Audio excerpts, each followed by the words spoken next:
गया है। इंसान के ब्लड को 4 ग्रुप में बांटा गया है, ए, बी, AB और O।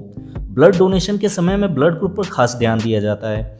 आज की इस वीडियो में हम 3D एनिमेशन की मदद से जानेंगे कि आखिर ब्लड ग्रुप क्या है और इंसान के एक जैसे दिखने वाले ब्लड को ग्रुप में क्यों बांटा गया है। साथ में हम ये भी जानेंगे कि ब्लड ग्रुप का पता कैसे लगाया जाता है। तो आइए जानते हैं इसके बारे में।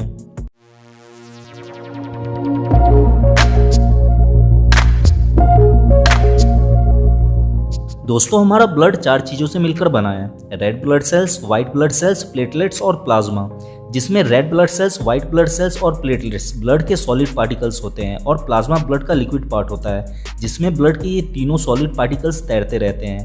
हमारे ब्लड प्लाज्मा में इस टाइप का एक प्रोटीन पाया जाता है जिसे एंटीबॉडी कहते हैं। ये एंटीबॉडी हमारे शरीर को बैक्टीरिया, वायरस और पैरासाइट्स से बचाकर हमारी रक्षा करता है। सन 1900 से पहले डॉक्टर अगर किसी एक इंसान का खून किसी दूसरे इंसान को चढ़ाते थे तो खून चढ़ाए गए इंसान की मौत हो जाती थी।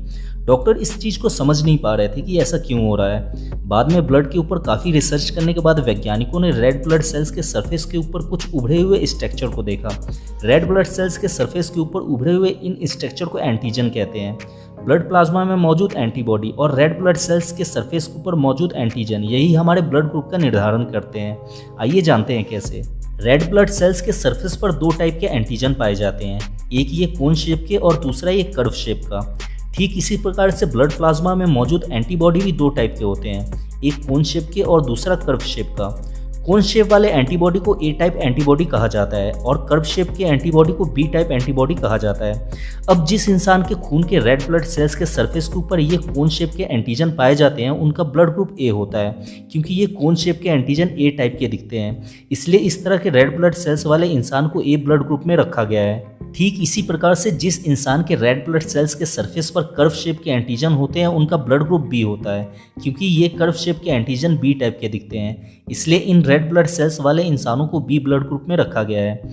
कुछ लोगों के रेड ब्लड सेल्स के सरफेस पर कोन और कर्व दोनों शेप के एंटीजन पाए जाते हैं। इस टाइप के ब्लड वाले लोगों को ए बी ब्लड ग्रुप में रखा गया है। दुनिया में बहुत से ऐसे लोग हैं जिनके खून के रेड ब्लड सेल्स के सरफेस के ऊपर कोई भी एंटीजन नहीं होता है। इस टाइप के ब्लड वाले लोगों को ओ ब्लड ग्रुप में रखा गया है, क्योंकि इनके रेड ब्लड सेल्स के सरफेस के ऊपर 0 एंटीजन होते हैं। अब इधर ध्यान देने वाली बात यह है कि जिन लोग के रेड ब्लड सेल्स के सरफेस के ऊपर ए टाइप का एंटीजन होता है उनके ब्लड प्लाज्मा में बी टाइप का एंटीबॉडी पाया जाता है। ठीक इसी तरह से जिन लोगों के रेड ब्लड सेल्स के सरफेस के ऊपर बी टाइप का एंटीजन होता है उनके ब्लड प्लाज्मा में ए टाइप का एंटीबॉडी पाया जाता है। ऐसा इसलिए होता है क्योंकि किसी इंसान के ब्लड में अगर ए टाइप का एंटीजन हो और ए टाइप का ही एंटीबॉडी हो तब रेड ब्लड सेल्स में ये एंटीजन जाकर फंस जाते हैं, जिस कारण से धीरे धीरे करके उस इंसान के वेन में ब्लड क्लॉटिंग होना शुरू हो जाता है, जिस कारण से उस इंसान की जान भी जा सकती है।